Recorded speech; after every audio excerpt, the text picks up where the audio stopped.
ನಮಸ್ಕಾರ ನಮಸ್ಕಾರ ನಮಸ್ಕಾರ. ಕರ್ನಾಟಕದ 7 ಕೋಟಿ ಕನ್ನಡಿಗರಿಗೆ ನಮಸ್ಕಾರ.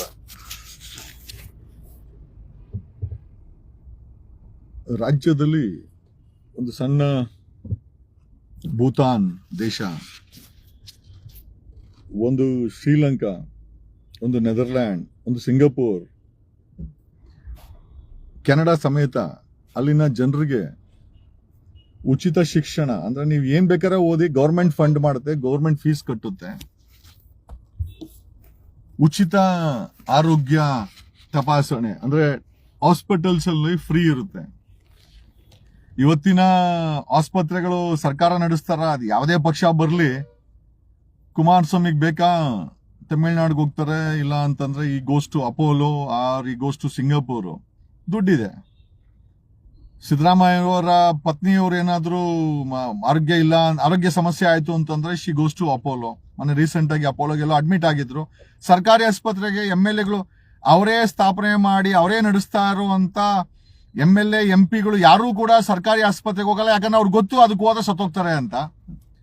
ಏನೇ ಇವತ್ತು 78 ವರ್ಷಗಳ ನಂತರ ಇದನ್ನೇ ಹೇಳ್ತಾ ಇರೋದು, ಒಂದು ಸರ್ಕಾರಿ ಆಸ್ಪತ್ರೆಗಳನ್ನ ನೆಟ್ಟಿಗೆ ನಡೆಸಕ್ಕೆ ಯಾವುದೇ ಒಂದು ಪಕ್ಷ ಬಂದ್ರೂ ಕೂಡ ಸಾಧ್ಯವಾಗ್ತಾ ಇಲ್ಲ.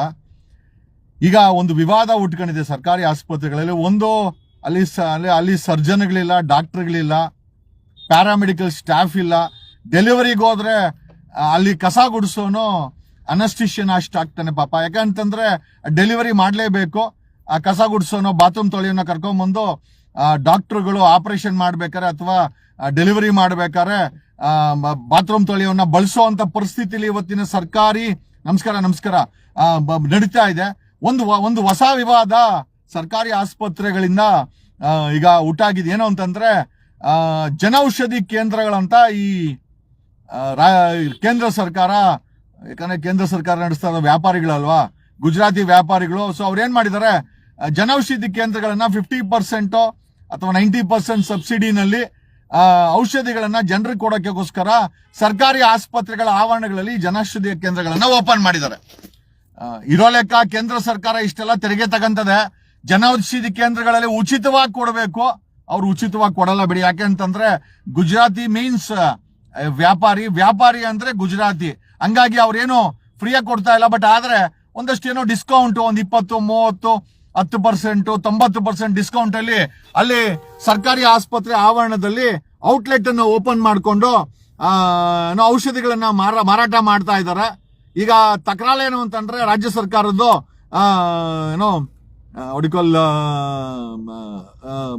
ಸರ್ಕಾರಿ ಆಸ್ಪತ್ರೆ ಆವರಣಗಳಲ್ಲಿ ಈ ಜನೌಷಧಿ ಕೇಂದ್ರ ಎತ್ತಂಗಡಿ ಮಾಡಬೇಕು, ಇಲ್ಲಿ ಯಾವುದೇ ಇರಬಾರದು ಅಂತ. ಓಕೆ, ಇವರು ಆದೇಶ ಮಾಡಿದ ತಕ್ಷಣ ಯಾರೋ ಹೋಗಿ ಹೈಕೋರ್ಟ್ ಅಲ್ಲಿ ಪಿಟಿಷನ್ ಹಾಕಿದ್ದಾರೆ. ಹೈಕೋರ್ಟ್ ಅಲ್ಲಿ ಪಿಟಿಷನ್ ಹಾಕಿ ಜಸ್ಟಿಸ್ ನಾಗಪ್ರಸನ್ನ ಅವರ ಜಡ್ಜ್ ಬೆಂಚು ತುಂಬಾ ತೀವ್ರವಾಗಿ ಖಂಡಿಸಿದೆ. ವೆಲ್ಫೇರು ನೀವು ಮಾಡಿ, ಕೇಂದ್ರ ಸರ್ಕಾರನು ಮಾಡ್ಲಿ, ಅದನ್ನ ಎತ್ತಂಗಡಿ ಮಾಡಕ್ಕೆ ಯಾಕೆ ಈ ತರ ಆದೇಶ ಮಾಡಿದರ ಅಂತ ಹೇಳಿ ಆ ಎತ್ತಂಗಡಿ ಜನೌಷಧಿ ಕೇಂದ್ರದ ಎತ್ತಂಗಡಿ ಆದೇಶವನ್ನ ಸ್ಟೇ ಮಾಡಿ ಒಂದಷ್ಟು ಮಾರ್ಮಿಕವಾಗಿ ಜಡ್ಜ್ ಸಾಹೇಬರು, ನಾಗಪ್ರಸನ್ನ ಸಾಹೇಬರು ಸರ್ಕಾರಕ್ಕೆ, ರಾಜ್ಯ ಸರ್ಕಾರಕ್ಕೆ ತರಾಟೆಯನ್ನ ತಗೊಂಡಿದ್ದಾರೆ. ನನಗೆ ಗೊತ್ತಿಲ್ಲ, ಐ ಥಿಂಕ್ ಬಡವರ ಬಂಧು ಅಂತ ಹೇಳೋ ಅಂತ ಸಿದ್ದರಾಮಯ್ಯನವರೇ ಇರೋ ಲೆಕ್ಕ ರಾಜ್ಯ ಸರ್ಕಾರ ಸರ್ಕಾರಿ ಆಸ್ಪತ್ರೆಗಳಲ್ಲಿ ಉಚಿತವಾಗಿ ಎಲ್ಲಾ ಔಷಧಿಗಳನ್ನ ಕೊಡಬೇಕು. ಜನರಿಗೆ liver failure, dialysis, BP, sugar common ಆಗ್ಬಿಟ್ಟಿದೆ. ಯಾಕೆ ಅಂತಂದ್ರೆ ಎರಡೂ ಸರ್ಕಾರಗಳು ಕಿತ್ತು ತಿಂತಾ ಇವೆ. ಒಂದು ಕಡೆ ಕೇಂದ್ರ ಸರ್ಕಾರ ಕಿತ್ತು ತಿಂದು ಒಂದಷ್ಟು ಸಾಲ ಮಾಡಿಟ್ಟಿದೆ, ಒಂದಷ್ಟಲ್ಲ ಮೋಸ್ಟ್ಲಿ ಇನ್ನೊಂದು 50 ವರ್ಷ ತೀರಿಸಬೇಕು ಅಷ್ಟು ಸಾಲ ಮಾಡಿಟ್ಟಿದೆ. 1,80,000 ಕೋಟಿ ಏನೂ ಉಚಿತ ಇಲ್ಲ ಕೇಂದ್ರ ಸರ್ಕಾರದ್ದು. ಬಟ್ ಸ್ಟಿಲ್ ಅವ್ರ ಔಷಧಿಗಳನ್ನ ಡಿಸ್ಕೌಂಟ್ ಅಲ್ಲಿ ಕೊಡಕ್ ಹೋದ್ರೆ ಅದನ್ನ ಕೊಡಬೇಡಿ, ಎತ್ತಂಗಡಿ ಮಾಡಿ ಅಂತ ಇವರು ಆದೇಶ ಮಾಡಿದ್ದಾರೆ. ಹೋಗ್ಲಿ ಗುರು, ನೀವಾದ್ರೂ ರಾಜ್ಯ ಸರ್ಕಾರನಾದ್ರೂ ಆ ಸರ್ಕಾರಿ ಆಸ್ಪತ್ರೆಗಳನ್ನ ಒಳ್ಳೆ ಕಂಡೀಷನ್ ಅಲ್ಲಿ ಇಡಿ. ಅಲ್ಲಿ ಡಾಕ್ಟರ್ಸ್ ಅನ್ನ ಅಪಾಯಿಂಟ್ ಮಾಡಿ, ಸರ್ಜನ್ಸ್ ಅನ್ನ ಅಪಾಯಿಂಟ್ ಮಾಡಿ, ಪ್ಯಾರಾಮೆಡಿಕಲ್ ಸ್ಟಾಫ್ ಅನ್ನ ಅಪಾಯಿಂಟ್ ಮಾಡಿ, ಅನಸ್ತಿಷಿಯಸ್ ನ ಅಪಾಯಿಂಟ್ ಮಾಡಿ. ನೀವೇನು ಮಾಡಲ್ಲ. ಅಲ್ಲಿ ಆಸ್ಪತ್ರೆ ಇರ್ತದೆ, ಡಾಕ್ಟರ್ ಇರಲ್ಲ. ಡಾಕ್ಟರ್ ಇದ್ರೆ ನರ್ಸ್ ಇರಲ್ಲ, ನರ್ಸ್ ಇದ್ರೆ ಕಾಂಪೌಂಡರ್ ಇರಲ್ಲ, ಕಾಂಪೌಂಡರ್ ಇದ್ರೆ ಪ್ಯಾರಾಮೆಡಿಕಲ್ ಸ್ಟಾಫ್ ಇರಲ್ಲ, ಪ್ಯಾರಾಮೆಡಿಕಲ್ ಸ್ಟಾಫ್ ಇತ್ತು ಅಂತಂದ್ರೆ ಅನಸ್ಟಿಸಿಸ್ಟ್ ಇರಲ್ಲ. ಮತ್ತೆ ಸರ್ಕಾರಿ ಆಸ್ಪತ್ರೆ ಹೇಗೆ ನಡೀಬೇಕು? ಆರೋಗ್ಯ ಸಚಿವರಾದಂತ ದಿನೇಶ್ ಗುಂಡೂರಾವ್ ಅವರ ತಂದೆ ಒಂದು ಸಮಯದಲ್ಲಿ ಸಿಎಂ, ಅವ್ರ ಮಗ ಸಚಿವ, ಆರೋಗ್ಯ ಸಚಿವ. ಇವತ್ತಿನ ಸರ್ಕಾರಿ ಆಸ್ಪತ್ರೆಗಳ ಕಂಡೀಷನ್ ಹೋಗ್ಬಿಟ್ರೆ ನೋಡಿ, ಸ್ವತಃ ಇವ್ರು ಯಾರೋ MLA MP ಯಾರು ಕೂಡ ಸರ್ಕಾರಿ ಆಸ್ಪತ್ರೆಗೆ ಹೋಗಲ್ಲ. ಮೊನ್ನೆ ಸಿಎಂ ಅವರ ಪತ್ನಿಯವರು ಅಪೋಲೋ ಆಸ್ಪತ್ರೆಗೆ ಹೋಗಿದ್ದಾರೆ. ಯಾಕೆಂತಂದ್ರೆ ಸರ್ಕಾರ ನಡೆಸ್ತಾ ಇರುವಂತ ಈ ಆಸ್ಪತ್ರೆ ನಡೆಸ್ತಾ ಇರುವಂತ ಸಿದ್ದರಾಮಯ್ಯನವರೇ ಸರ್ಕಾರಿ ಆಸ್ಪತ್ರೆ ನಂಬಲ್ಲ. ಸ್ವತಃ ಸಿಎಂ ನಂಬದ ಆ ಸರ್ಕಾರಿ ಆಸ್ಪತ್ರೆಯಲ್ಲಿ ಔಷಧಿ ಇರಲ್ಲ, ಪ್ಯಾರಾಮೆಡಿಕಲ್ ಸ್ಟಾಫ್ ಇರಲ್ಲ, ಅಲ್ಲಿ ನೋಡೋರ್ ಗತಿ ಇರಲ್ಲ. ಅಂತ ಆಸ್ಪತ್ರೆಗಳನ್ನ ಜನರಿಗೆ ಬಿಟ್ಟು ಏನೋ ಒಂದ್ ಕಡೆ 47 ಕೋಟಿ ಖರ್ಚು ಮಾಡ್ಕೊಂಡು ಹೆಲಿಕಾಪ್ಟರ್ ಓಡಾಡೋ ಅಂತ ಸಿಎಂ, ತಮ್ಮ ಮನೆಯವ್ರಿಗೆ ಅವ್ರಿಗೇನಾದ್ರು ಹೆಚ್ಚು ಕಮ್ಮಿ ಆದ್ರೆ ಸರ್ಕಾರಿ ಆಸ್ಪತ್ರೆಗೆ ಹೋಗಲ್ಲ ಸಿಎಂ, ಪ್ರೈವೇಟ್ ಆಸ್ಪತ್ರೆಗೆ ಹೋಗ್ತಾರೆ. ಯಾಕೆ ಅಂತಂದ್ರೆ ಅವ್ರು ನಡೆಸ್ತಾ ಇರುವಂತ ಸರ್ಕಾರದಲ್ಲಿ ನಡೀತಾ ಇರುವಂತ ಆಸ್ಪತ್ರೆಗಳು ಜನರನ್ನ ಉಳಿಸುವ ಸಂಜೀವಿನಿ ಅಲ್ಲ. ಆ ಒಳಗಡೆ ಹೋದ್ರೆ ಅಲ್ಲೇ ಮಟೇಶ್ ಆಗ್ಬಿಡ್ತಾರೆ. ನೋಡಿ, ಕೇಂದ್ರ ಸರ್ಕಾರ ನಡೆಸ್ತಾ ಇರುವಂತ ಈ ಜನೌಷಧಿ ಕೇಂದ್ರಗಳನ್ನ ಮುಚ್ಚಿ, ನನಗೆ ಗೊತ್ತಿಲ್ಲ what is the valid reason, ಥೋಡಾ ಧೀರೆ ಸೆ ಬಾತ್ ಕರೋ. ಓಕೆ, ವ್ಯಾಲಿಡ್ ರೀಸನ್ ನನಗಂತೂ ಏನಂತ ಗೊತ್ತಿಲ್ಲ. ಬಟ್ ನಾನು ಹೇಳೋದೇನು ಅಂತಂದ್ರೆ, ಇರೋ ಲೆಕ್ಕ ಕೇಂದ್ರ ಸರ್ಕಾರ, ರಾಜ್ಯ ಸರ್ಕಾರಗಳು 78 ವರ್ಷದ ಸ್ವತಂತ್ರದ ನಂತರ ಆಡಳಿತದಲ್ಲಿ ಒಂದು ಸಣ್ಣ ಭೂತಾನ್ ದೇಶದಲ್ಲಿ ನಿಮ್ಗೆ ಹೆಲ್ತ್ ಮತ್ತೆ ಎಜುಕೇಶನ್ ಎರಡೂ ಫ್ರೀ ಇದೆ. ಒಂದು ಆಸ್ಟ್ರೇಲಿಯಾದಲ್ಲಿ ಫ್ರೀ ಇದೆ, ಶ್ರೀಲಂಕಾದಲ್ಲಿ ಫ್ರೀ ಇದೆ. ಅಲ್ರಿ, ಒಂದು ಸಣ್ಣ ಭೂತಾನ್ ದೇಶದಲ್ಲಿ ನಿಮ್ಗೆ ಆರೋಗ್ಯ ಕೆಡ್ತು ಅಂತಂದ್ರೆ ಸರ್ಕಾರಿ ಆಸ್ಪತ್ರೆಗೆ ಹೋದ್ರೆ ಸಾಕು, A to Z ಎಲ್ಲ ಅವರೇ ನೋಡ್ಸಿ ಕಳಿಸ್ತಾರೆ. ಇಲ್ಲಿ ಒಬ್ಬ ಡಿಸ್ಕೌಂಟ್ ಅಲ್ಲಿ ಕೊಡಕ್ ಹೋಗ್ತಾವನೆ ಕೇಂದ್ರ ಸರ್ಕಾರ, ಇನ್ನೊಬ್ಬ ಔಷಧಿಗಳನ್ನೇ ಸ್ಟಾಕ್ ಮಾಡಗಲ್ಲ. ರಾಜ್ಯ ಸರ್ಕಾರ ಔಷಧಿ ಸ್ಟಾಕ್ ಮಾಡಗಲ್ಲ. ಇವರುಗಳು ಕರೆಕ್ಟ್ ಆಗಿ ಔಷಧಿಗಳನ್ನ ಸ್ಟಾಕ್ ಮಾಡಿದ್ರೆ ಏನಕ್ಕೆ ಜನೌಷಧಿ ಕೇಂದ್ರಕ್ಕೆ ಏನಕ್ಕೆ ಹೋಗ್ತಾರೆ ಜನ? ಇವ್ರಿಗೆ ಯೋಗ್ಯತೆ ಇಲ್ಲ ರಾಜ್ಯ ಸರ್ಕಾರಕ್ಕೆ. ಸರಿಯಾಗಿ ಔಷಧಿಗಳನ್ನ ಸ್ಟಾಕ್ ಮಾಡಿದ್ರೆ ಒಬ್ಬ ಹೆಲ್ತ್ ಮಿನಿಸ್ಟರ್ ದಿನೇಶ್ ಗುಂಡೂರಾವ್ ಅವರೇ, ಸಿಎಂ ಸಿದ್ದರಾಮಯ್ಯನವರೇ, ಸರ್ಕಾರಿ ಆಸ್ಪತ್ರೆಗಳಲ್ಲಿ ಔಷಧಿ ಸ್ಟಾಕ್ ಇತ್ತು ಅಂತಂದ್ರೆ ಜನೌಷಧಿ ಕೇಂದ್ರಗಳಲ್ಲಿ ಯಾಕ್ರಿ ಜನ ಕಾಸು ಕೊಟ್ಟು ತಗೊಳ್ತಾರೆ? ನೀವು ಸ್ಟಾಕೇ ಮಾಡಗಲ್ಲ. ಯಾಕೆ ಅಂತಂದ್ರೆ ಅದು ಸಾಯಕ್ಕೋಸ್ಕರ ನಡೆಸ್ತಾ ಇರುವಂತ ಸರ್ಕಾರಿ ಆಸ್ಪತ್ರೆಗಳಂತ ಜನರಿಗೂ ಗೊತ್ತಿದೆ, ನಿಮಗೂ ಗೊತ್ತಿದೆ. ಈಗ ನೋಡಿ, ಸಿಎಂ ಮನೆಯವ್ರು ಯಾರಾದ್ರೂ ಹೆಚ್ಚು ಕಮ್ಮಿ ಆದ್ರ ಅಪೋಲೋ ಆಸ್ಪತ್ರೆಗೆ ಹೋಗ್ತಾರೆ, ಪ್ರೈವೇಟ್ ಆಸ್ಪತ್ರೆಗೆ ಹೋಗ್ತಾರೆ. ಕುಮಾರಸ್ವಾಮಿ ಅವ್ರಿಗೆ ಹಾರ್ಟ್ ಪ್ರಾಬ್ಲಮ್ ಆಯ್ತಾ, ತಮಿಳ್ನಾಡಿಗೆ ಹೋಗ್ತಾರೆ, ಸಿಂಗಾಪುರ್ಗೆ ಹೋಗ್ತಾರೆ, UK ಹೋಗ್ತಾರೆ. ಯಾಕೆ ಅಂತ ದುಡ್ಡಿದೆ. ಬ್ರದರ್ ಅಂತ ಹೇಳೋದಷ್ಟೇ. ಇವನ್ ಬ್ರದರು ಅಷ್ಟೇನೆ ಪ್ರೈವೇಟ್ ಹಾಸ್ಪಿಟಲ್ ತೋರ್ಸ್ಕೊಂತಾರೆ, ಫಾರಿನ್ ಅಲ್ಲಿ ತೋರ್ಸ್ಕೊಂತಾರೆ. ಯಾಕೆಂದ್ರೆ ಅವ್ರ ಆರೋಗ್ಯ ತುಂಬಾ ಇಂಪಾರ್ಟೆಂಟ್. ಈ ಕಿತ್ತೋಗಿರೋ, ಈ ಡಾಕ್ಟರ್ ಇಲ್ದಿರೋ, ಪ್ಯಾರಾಮೆಡಿಕಲ್ ಸ್ಟಾಫ್ ಇಲ್ದಿರೋ, ಮತ್ತೆ ಅನಸ್ಥಿಷಿಯಸ್ಟ್ ಇಲ್ದಿರೋ, ಆಮೇಲೆ ಕಾಂಪೌಂಡರ್ ಇಲ್ದಿರ, ನರ್ಸ್ ಇಲ್ದಿರ, ಸೋರೋ ಬಿಲ್ಡಿಂಗ್ ಗಳಲ್ಲಿ ಇರುವಂತ ಆಸ್ಪತ್ರೆಗಳನ್ನ ಜನರಿಗೆ ಸಾಯಿ ಅಂತ ಬಿಡ್ತಾರೆ. ಇವಾಗ ಅಲ್ಲಿ ಕಾಂಪಿಟೇಷನ್ ಏನು ಅಂತಂದ್ರೆ, ಒಂದು ರಾಜ್ಯ ಸರ್ಕಾರ ಔಷಧಿಗಳನ್ನ ಸ್ಟಾಕ್ ಮಾಡಲ್ಲ. ಯಾಕೆ ಅಂತಂದ್ರೆ ಅವ್ರು ನಿಮ್ಗೆ ಯಾಕೆ ಹೋಗ ಪ್ರೈವೇಟ್ ಮೆಡಿಕಲ್ ಸ್ಟೋರ್ ಉದ್ಧಾರ ಆಗ್ಬೇಕಲ್ವಾ, ಹಂಗಾಗಿ ಅವ್ರು ಮಡಗಲ್ಲ. ಹೋಗ್ಲಿ, ಡಿಸ್ಕೌಂಟ್ ಅಲ್ಲಿ ಪ್ರಧಾನಮಂತ್ರಿ ನರೇಂದ್ರ ಮೋದಿ ಅವರ ಜನೌಷಧಿ ಕೇಂದ್ರಗಳನ್ನ ಏನೋ ಡಿಸ್ಕೌಂಟ್ ಅಲ್ಲಿ ಕೊಡ್ತಾರಲ್ಲ, ಹಂಗಾರು ಬಿಡ್ಬೇಕಲ್ಲ ನೀವು. ಇರೋ ಲೆಕ್ಕ ಕೇಂದ್ರ ಸರ್ಕಾರ, ರಾಜ್ಯ ಸರ್ಕಾರ, ನೀವಿಬ್ರು ಕೂಡ ಟ್ಯಾಕ್ಸ್ ತಿಂತೀರಾ. ನೀವಿಬ್ರು ಕೂಡ ಜನರಿಗೆ ಉಚಿತವಾಗಿ ಎಜುಕೇಶನ್ ಮತ್ತೆ ಏನೋ ಆಸ್ಪತ್ರೆ ಕೊಡ್ಬೇಕು. ನಿಮ್ಗೆ ಆ ಯೋಗ್ಯತೆ ಇಲ್ಲ. ಯಾಕೆಂತಂದ್ರೆ ಬರೋ ದುಡ್ಡನ್ನೆಲ್ಲ ತಿಂದು ಆ ಗುಜರಾತಿಗಳು ನಡೆಸ್ತಾ ಇರುವಂತ ಕೇಂದ್ರ ಸರ್ಕಾರ ಸಾಲ ಮಾಡಿಟ್ಟವ್ರೆ. ಸಾಲ ಮಾಡಿರುವಂತ ಕೇಂದ್ರ ಸರ್ಕಾರ ನಿಮ್ಗೆ ಎಲ್ಲೂ ಉಚಿತವಾಗಿ ಕೊಡ್ತದೆ? ಅವರು ಉಚಿತವಾಗಿ ಕೊಡಲ್ಲ, ಸೇಲ್ ಮಾಡ್ತಾರೆ. ಇವರು ಸ್ಟಾಕ್ ಮಾಡಗಲ್ಲ. ಮತ್ತೆ ಇನ್ನೇ ಜನ ಏನ್ ಮಾಡ್ತಾರೆ? ಹೋಗಿ ಪ್ರೈವೇಟ್ ಆಸ್ಪತ್ರೆಗಳಲ್ಲಿ ಲಕ್ಷಾಂತರ ರೂಪಾಯಿ ಖರ್ಚು ಮಾಡಿ ಆರೋಗ್ಯನ ತೋರಿಸ್ಕೊಂತಾರೆ. ಯಾಕೆ ತೋರಿಸ್ಕೊಬೇಕು ಅಂತಂದ್ರೆ, ಇವ್ರು ಎಷ್ಟು ಪೊಲ್ಯೂಷನ್ ಮಾಡಿಟ್ಟವ್ರೆ ಅಂತಂದ್ರೆ, ಕಸಾನ್ ತಗೊಂಡೋಗಿ ಬಿಸಾಕ್ತಾರೆ, ರೋಗ ಬರುತ್ತೆ. ಪಾಪ್ಯುಲೇಷನ್ ಜಾಸ್ತಿ, ರೋಗ ಬರುತ್ತೆ. ಗಾಡಿಗಳ ಹೊಗೆ, ರೋಗ ಬರುತ್ತೆ. ಕುಡಿಯೋ ನೀರಿಗೆ ಗಲೀಜ್ ಮಾಡಿಟ್ಟವ್ರೆ, ರೋಗ ಬರುತ್ತೆ. ತಿನ್ನೋ ಫುಡ್, ಹಣ್ಣು ಹಂಪಲು ಎಲ್ಲವುದು ವಿಷ ಮಾಡಿಟ್ಟಿದ್ದಾರೆ. ಇನ್ನು ವಿಷ ತಿಂದ್ರೆ ರೋಗ ಬಂದೇ ಬರುತ್ತೆ.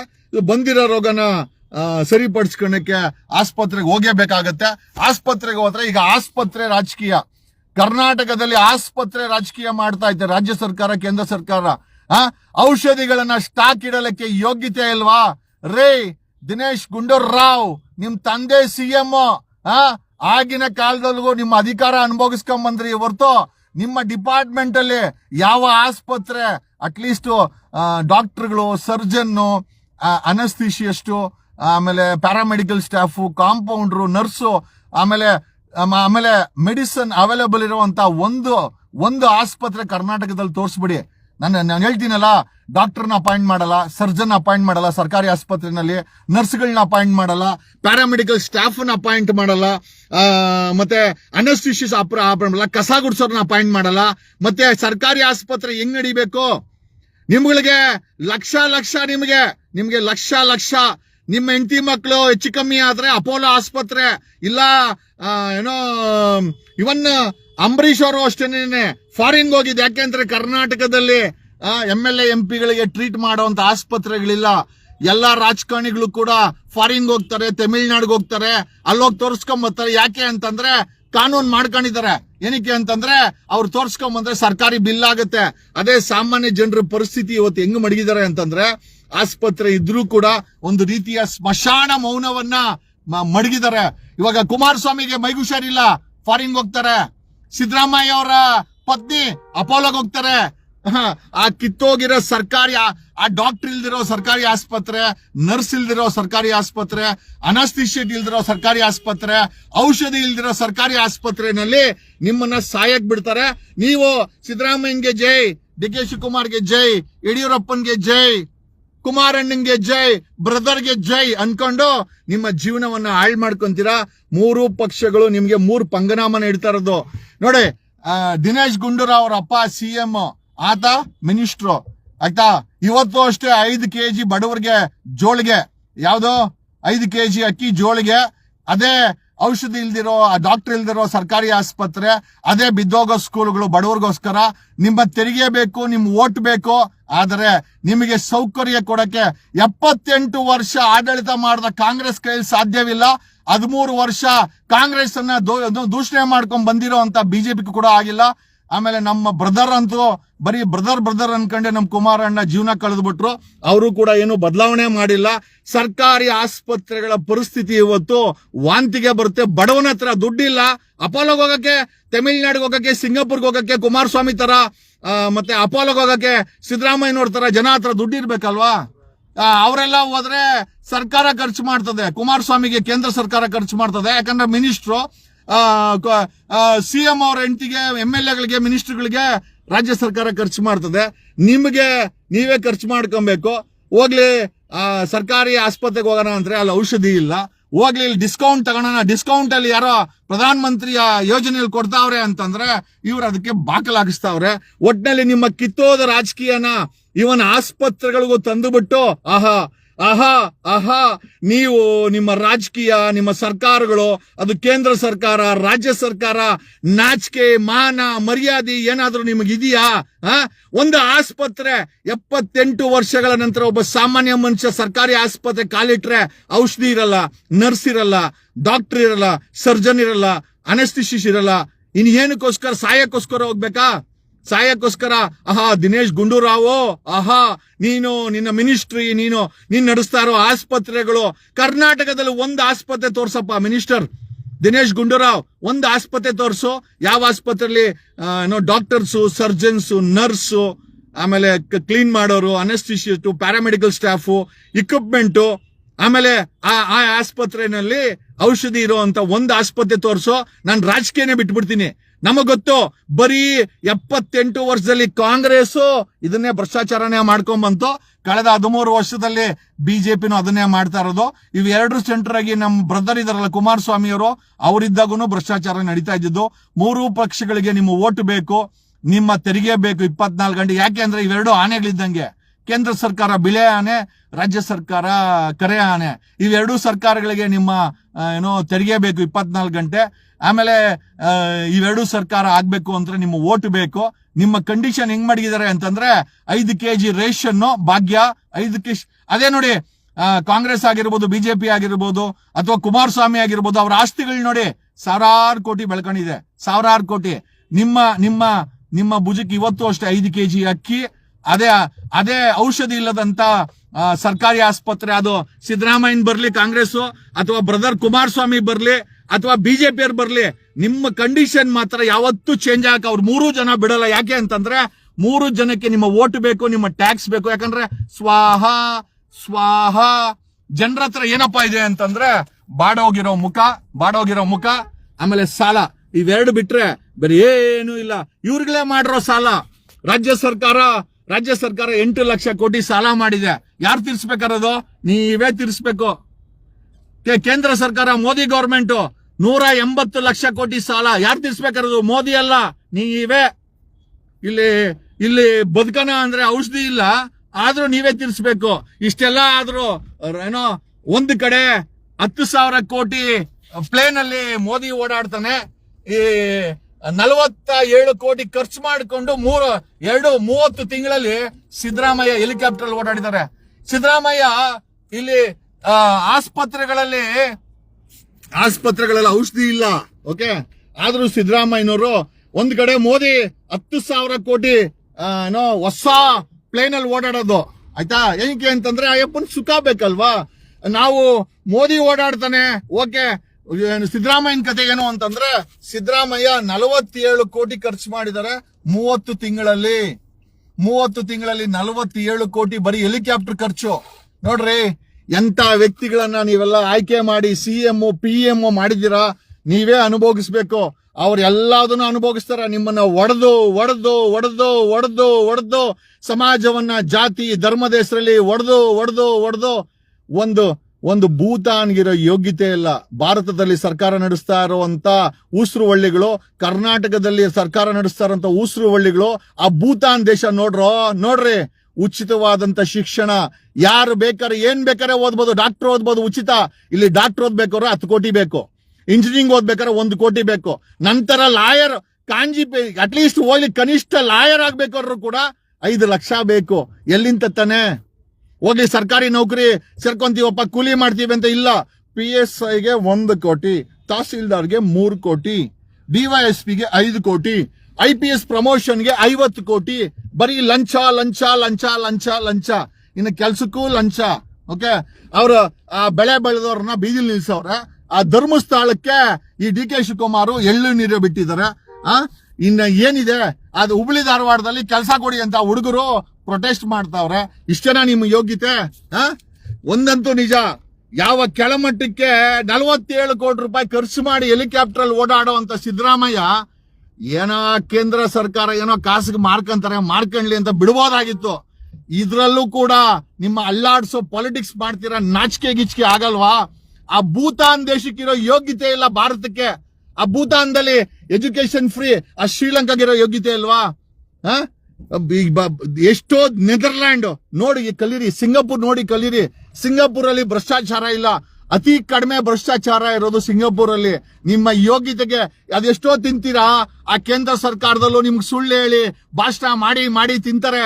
ರಾಜ್ಯ ಸರ್ಕಾರದವರು ಅದೇ ಲೈನಲ್ಲಿ ಹೊಲ್ಟೋಗ್ಬಿಟ್ಟಿದ್ದೀರಾ.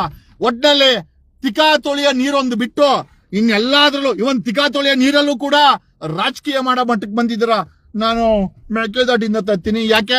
ಬೆಂಗಳೂರಲ್ಲಿರೋ ಕೆರೆಗಳನ್ನೆಲ್ಲ ಮುಚ್ಚಿಬಿಟ್ಟು ಆ ಮೇಕೆದಾಟಿಂದ ತಗೊಂಡ್ಬಂದ್ಬಿಟ್ಟು ಓಹೋ ಇದು ಜೊತೆನಲ್ಲಿ ಹಿಂದೂ ಹುಲಿ ಯತ್ನಾಳು ಬಾಂಬ್ ಹಾಕವನೆ. ಏನಪ್ಪಾ ಏನೋ DK ಶಿವಕುಮಾರ್ CM, ಆಮೇಲೆ ವಿಜಯೇಂದ್ರ ಡೆಪ್ಯೂಟಿ CM ಅಂತ. ಒಟ್ನಲ್ಲಿ ಕರ್ನಾಟಕದ ಈ ರಾಜಕೀಯ ಕಿತ್ತೋದ ರಾಜಕೀಯನ ಯಾರು ಸುಖವಾಗಿಲ್ಲ ಬಿಡಿ. ಸಾಮಾನ್ಯ ಜನ ಸಾಲ ಮಾಡ್ತಾವ್ರೆ, ಸಾಮಾನ್ಯ ಜನ ಟೆನ್ಷನ್ ಅಲ್ಲವ್ರೆ. ಓದಿರೋ ಹುಡುಗರಿಗೆ ನಿರುದ್ಯೋಗ, ಓದಬೇಕು ಅಂದ್ರೆ ಡೊನೇಷನ್ ಕೊಡ್ಬೇಕು. ಅಕಸ್ಮಾತ್ ಏನೋ ಆರೋಗ್ಯ ಕೆಡ್ತು ಅಂದ್ರೆ ಇದೇ ಕಿತ್ತೋಗಿರೋ ಔಷಧಿ ಇಲ್ಲಂತ ಸರ್ಕಾರಿ ಆಸ್ಪತ್ರೆಗಳು. ಹೋಗ್ಲಿ, ಇನ್ ಏನು ಉಳಿದಿದೆ ಅಂತಂದ್ರೆ ನಿಮ್ ಬಾಡಿ ಒಂದೇ ಉಳ್ಕೊಂಡಿರೋದು ಅಂತ ಈ ಮೂಲಕ ಹೇಳ್ತಾ, ಒಂದಂತೂ ನಿಜ, ಸುಖ ಕೊಡಕ್ಕೋಸ್ಕರ 3 ಪಾರ್ಟಿ ಇಲ್ಲ. ನಿಮ್ಮನ್ನ ಕಿತ್ಕೊಂಡು ನಿಮ್ಗೆ ಹಿಂಸೆ ಕೊಡಕ್ಕೋಸ್ಕರ 3 ಪಾರ್ಟಿ ಇದೆ. ಒಬ್ಬ ಜನನಾಯಕ ಬೇಕಾಗಿದೆ ಕರ್ನಾಟಕಕ್ಕೆ. ನಾನು ಸತ್ಯ ಹೇಳ್ತೀನಿ, ಈ 3 ಪಾರ್ಟಿಯವರು ಉರ್ಕಂತಾರೆ. ಕಾರಣ ಯಾಕೆ ಅಂತಂದ್ರೆ ಈ 3 ಪಾರ್ಟಿಯವರು ಕೂಡ ನಿಮ್ಮನ್ನ ಕಿತ್ತು ಕಿತ್ತು ಕಿತ್ತು ತಿನ್ನೋದೇ ಕೆಲಸ. ನಿಮ್ ಓಟ್ ಬೇಕು, ನಿಮ್ ತೆರಿಗೆ ಬೇಕು. ಕಿತ್ತೋಗಿರೋ ಆಸ್ಪತ್ರೆ ಮಾಡ್ಕೋರೆ. ಆ ಆಸ್ಪತ್ರೆಯಲ್ಲಿ ಆ ಗುಜರಾತಿ ಮೋದಿ ನಾನು 50% ಅಲ್ಲಿ ಸೇಲ್ ಮಾಡ್ತೀವಿ ಅಂತಂದ್ರೆ ಇವ್ರು ಬೇಡ ಅಂತಾರೆ. ಅಲ್ಲ, ಔಷಧಿ ಸರ್ಕಾರಿ ಆಸ್ಪತ್ರೆಯಲ್ಲಿ ಔಷಧಿ ಆ ಜನೌಷಧಿ ಕೇಂದ್ರವನ್ನ ಮುಚ್ಚೋದ ಬದಲು ಯೋಗ್ಯತೆ ಇದ್ರೆ ಸರ್ಕಾರಿ ಆಸ್ಪತ್ರೆಯಲ್ಲಿ ನೀವು ಔಷಧಿ ಸ್ಟಾಕ್ ಮಡಗ್ರಿ. ಯಾಕ್ರಿ ಹೋಗ್ತಾರೆ ಜನೌಷಧಿ ಕೇಂದ್ರಕ್ಕೆ ಅವರು? ಕಾಸು ಕೊಟ್ಟು ತಗೊಳಕ್ಕೆ ಜನಕ್ಕೇನೋ ಏನೋ ಅವ್ರಿಗೇನಾದ್ರು ಮೈಂಡ್ ಅಪ್ಸೆಟ್ ಆಗಿದ್ಯಾ? ಏನೇ ಒಂದಂತೂ ನಿಜ, ನಿಮ್ಮ ಯೋಗ್ಯತೆಗಳು ಏನಿದ್ರು ನಮ್ಮ ದುಡ್ಡಲ್ಲಿ ಮೋದಿ 10,000 ಕೋಟಿ ರೂಪಾಯಿ ಏರೋಪ್ಲೇನ್ ತಗೊಂಡು 600 ಕೋಟಿ ಸೆಕ್ಯೂರಿಟಿ ತಗೊಂಡು ಓಡಾಡ್ತಾನೆ ಒಳ್ಳೊಳ್ಳೆ ಬಟ್ಟೆ ಹಾಕೊಂಡು. ಈ ಕಡೆ ನಾನು ಏನು ಕಮ್ಮಿ ಇಲ್ಲ ಅಂತ ರಾಜ್ಯ ಸರ್ಕಾರದ ಸಿದ್ದರಾಮಯ್ಯ 47 ಕೋಟಿ ಹೆಲಿಕಾಪ್ಟರ್ ಖರ್ಚು. ಈ ಅಪ್ಪನ್ ಭಾಷಣ ಕೇಳಕ್ಕೆ 47 ಕೋಟಿ ಖರ್ಚು ಮಾಡೋ ನೋಡ್ರಿ. ಮನೆಯಲ್ಲಿ ಅವ್ರ CM ಸಿದ್ದರಾಮಯ್ಯನವ್ರ ಮನೆಗೆ ಅವ್ರ ವೈಫ್ಗೆ ಹೆಚ್ಚು ಕಮ್ಮಿ ಯಾರು ಅಪೋಲೋ ಆಸ್ಪತ್ರೆ. ಈ ಅಪ್ಪನ್ ಭಾಷಣ ಮಾಡಕ್ಕೆ ಹೆಲಿಕಾಪ್ಟರ್ ಓಡಾಡೋದು ಯಾರ ದುಡ್ಡು? ಎಲ್ಲ ನಮ್ ದುಡ್ಡೇ. ಬರೀ ಇವರೇ ಅಲ್ಲ, ಆ ಕೇಂದ್ರ ಸರ್ಕಾರನು ಅದೇ ಬಾಳೆ. ಒಟ್ನಲ್ಲಿ ಒಂದಂತೂ ನಿಜ, ನೀವು ಓಟ್ ಹಾಕಿರೋರು ನಿಮಗೆ 3 ಪಂಗನಾಮ ಇಕ್ತಾವ್ರೆ. ಇವ್ರು ಯಾರೂ ಕೂಡ ನಿಮ್ಮನ್ನ ನೋಡಲ್ಲ. ಓಕೆ, ಜಾತಿ ಧರ್ಮದ ಹೆಸರಲ್ಲಿ ನಿಮ್ಮನ್ನ ಒಡೆದು ನಿಮ್ಮ ಟ್ಯಾಕ್ಸ್ ಅನ್ನ ಚೋರಿ ಮಾಡಿ ತಿಂದುಕೊಂಡು ಆ ರೈತರನ್ನ ಬೀದಿಲಿ ನಿಲ್ಲಿಸ್ತಾರೆ. ನ್ಯಾಯ ಕೇಳಿದ್ರೆ ಕಂಪ್ಲೇಂಟ್ ಕೊಟ್ಟವ್ರ ಮೇಲೆ FIR ಮಾಡಿಸಿ ಚಾರ್ಜ್ ಶೀಟ್ ಹಾಕಿಸ್ತಾರೆ, ಧರ್ಮಸ್ಥಳಕ್ಕೆ ಎಸ್ತಾರ. ಯುವಕರು ಏನೋ ರಾಜ್ಯ ಸರ್ಕಾರದಲ್ಲಿರುವಂತ ಕೆಲಸನ ಭರ್ತಿ ಮಾಡಿ ಅಂದ್ರೆ ಲಾಠಿ ಚಾರ್ಜ್ ಮಾಡ್ತಾರೆ. ಪ್ರೊಟೆಸ್ಟ್ ಮಾಡ್ತೀವಿ ಅಂದ್ರೆ ಪರ್ಮಿಷನ್ ಕೊಡಲ್ಲ. ಆ ಹುಬ್ಳಿ ಧಾರವಾಡ ಕಮಿಷನರ್ ಶಶಿ ಕೈಯಲ್ಲಿ, ಶಶಿನೂ ಸಿವಿಲ್ ಸರ್ವಿಸ್ ಎಕ್ಸಾಮ್ ಓದ್ಕೊಂಡೇನೆ ಪೊಲೀಸ್ ಕಮಿಷನರ್ ಆಗಿರೋದು, IPS ಮಾಡ್ಕೊಂಡಿರೋದು. ಅದನ್ನ ಅರ್ಥ ಮಾಡ್ಕೊಂಡಿದ್ರೆ ಪೊಲೀಸ್ ಕಮಿಷನರ್ ಶಶಿ ಕೆಲಸ ಮಾಡ್ತಾ ಇರ್ಲಿಲ್ಲ. ಹೆಂಗಾಗ್ಬಿಟ್ಟವ್ರೆ ಅಂತಂದ್ರೆ, ಬಕೆಟ್ ರಾಜಕಾರಣಿಗಳಿಗೆ ಸರ್ಕಾರಕ್ಕೆ ಬಕೆಟ್ ಹಿಡಿದ್ರೇನೆ ಇವ್ರುಗಳು ಕೆಲಸನ ಮುಂದುವರ್ಸಕ್ಕಾಗೋದು. ಹಂಗಾಗಿ ಇರೋ 7 ಕೋಟಿ ಎಂಪ್ಲಾಯಿಗಳು ಅಷ್ಟೇ, ರಾಜ್ಯ ಸರ್ಕಾರದ ಎಂಪ್ಲಾಯಿಗಳು ಬಕೆಟ್ ಹಿಡ್ಕೊಂಡೇ ಕೆಲಸ ಮಾಡ್ತಾವ್ರೆ. ಒಟ್ನಲ್ಲಿ ಒಂದಂತೂ ನಿಜ, ಓಕೆ, ನೀವು ಬದಲಾವಣೆ ಆಗೋವರ್ಗು ಕರ್ನಾಟಕಕ್ಕೆ ಈ 3 ಪಕ್ಷ ಬಿಟ್ಟು ಇನ್ನೊಂದು ಪಕ್ಷ ಬೇಕಾಗಿದೆ. 2028ಕ್ಕೆ ಒಂದು ದೊಡ್ಡ ಬದಲಾವಣೆ, ರಾಜಕೀಯ ಬದಲಾವಣೆ ಆಗಲಿದೆ. ರೈತರು BMW ಕಾರಲ್ಲಿ ಓಡಾಡಬೇಕು, ನಮ್ಮ ಇಷ್ಟ. ನಮ್ಮ ರೈತರು ಸಾಮಾನ್ಯ ಜನ BMW ಕಾರಲ್ಲಿ ಓಡಾಡೋಷ್ಟು ಅವ್ರ ಹತ್ರ ಕಾಸು ಬರಬೇಕು, ಕಾಸು ಉಳಿಬೇಕು ಅನ್ನೋದು ನಮ್ಮ ಇಷ್ಟ. ನಿಮ್ ಮುಖದಲ್ಲಿ ಏನೂ ಬಂದಿಲ್ಲ ಅಂದ್ರೆ BMW ಕಾರ್ ಬರುತ್ತಾ ಇಲ್ಲ ಗೊತ್ತಿಲ್ಲ. ನನ್ನಂತ CM ಆದ್ರೆ the day I become CM, ಕನಿಷ್ಠ 1 ವರ್ಷದಲ್ಲಿ ನಿಮ್ಮ ಮುಖದಲ್ಲಿ ಒಂದು ಸ್ಮೈಲ್ ಆರು ತಗೊಂಬರ್ತೀನಿ. I will try to get a smile in your face.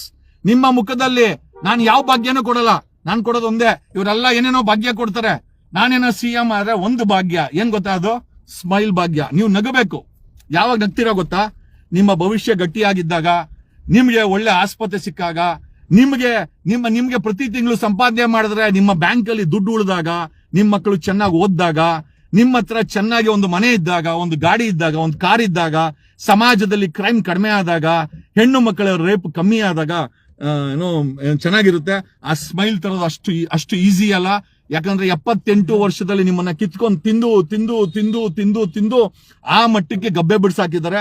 ಏನೋ ನನಗೊಂದು ಕನಸು, ಆ ಕನಸು ನನ್ಸಾಗುವಂತ ದಿವಸ ಅಲ್ಲ, ಅವತ್ತೇ ಅದು ಸುವರ್ಣ ಕರ್ನಾಟಕ ಅಂದ್ರೆ ಬರೀ ಪದಗಳಲ್ಲ, ಜನರ ಮುಖದಲ್ಲಿ ಯಾವತ್ತು ಸ್ಮೈಲ್ ಬರುತ್ತೆ, 7 ಕೋಟಿ ಕನ್ನಡಿಗರ ಮುಖದಲ್ಲಿ ಸ್ಮೈಲ್ ಬರುತ್ತೆ, ಅವತ್ತೇ ಸುವರ್ಣ ಕರ್ನಾಟಕ.